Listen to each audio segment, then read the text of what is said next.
dirty business is taming Jackie's backyard It's a little overgrown. to make the entire space usable. The grades are going to be really important. We're flattening it out with a series of decks.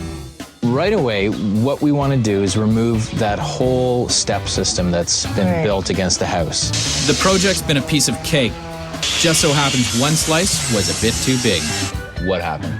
Originally, according to the plan with James, the door on the shed was being removed from the end. We talked about leaving the side shed doors on, remember that day? Cut a big hole in the side of the shed. They didn't. And Jay took it off. And then Jackie came home and wondered what we were doing. Apparently, unbeknownst to me, she had met with James, who had said we were going to leave the doors in the end, put a second set in to allow light in so there would be 2 sets of double doors in the shed, only it never filtered far enough south. And I'm like, oh, Jay, I guess we didn't tell you. Maybe we should just leave them on. So we had a little drama. But hey, that's what makes it fun, right? That's the door handle that swung open as Alan was cutting it and he cut the actual handle clean off. I think I'll make an Allen Award. We'll have some fun with it. We have a handle on the shed situation, and the finishing touches for the deck are on track. Too bad we can't say the same about the weather. Torrential rain is holding up getting the plants in.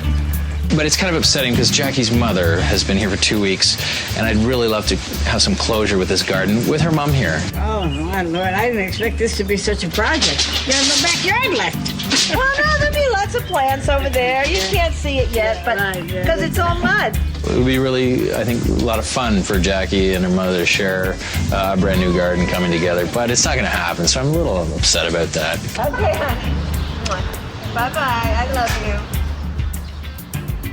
Wouldn't you know it, Jackie's mom leaves and the sun comes out.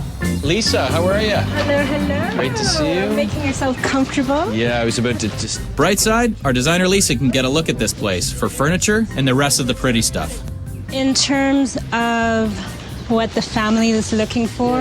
Everything's based around coming down, sitting down here, relaxing, the ultimate destination point here. The deck is really angular. It is, yes. So I'm thinking just something to soften it up, maybe a round table, really big comfy chairs. Yeah, any color are you suggesting or anything like that, or what? The only thing that offhand that I can think of is just to put some texture in here because there's so much wood in the place. Yeah. I'm thinking just lovely fabrics with texture.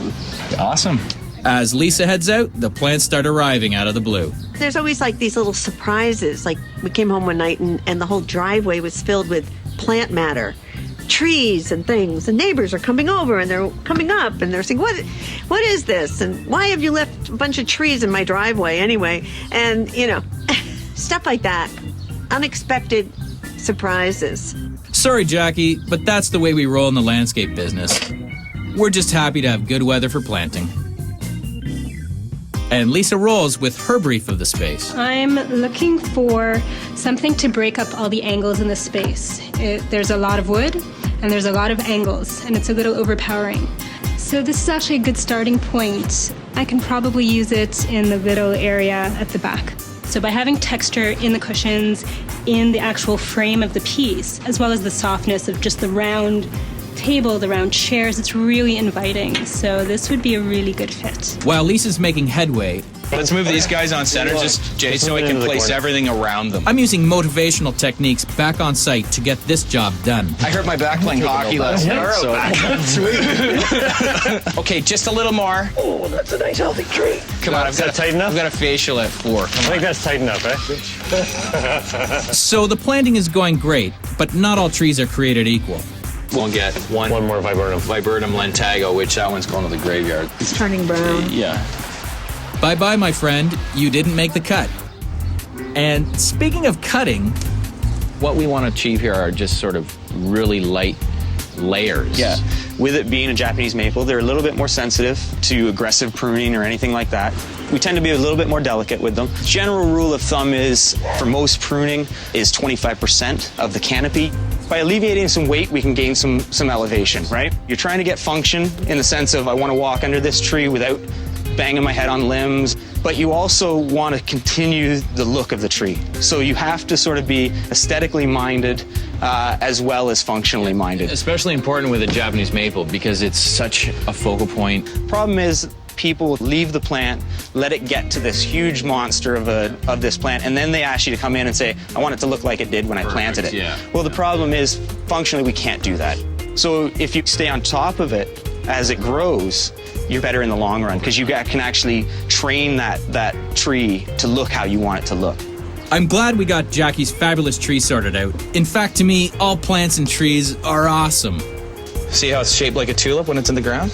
Hi, I'm from Holland. I'm a tulip.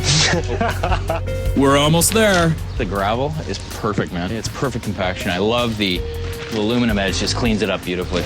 Except for a little cutting miscalculation on some glass panels. They cut the glass, we had to go get it changed, and then they sent us back the exact same glass, so we had to go back again today.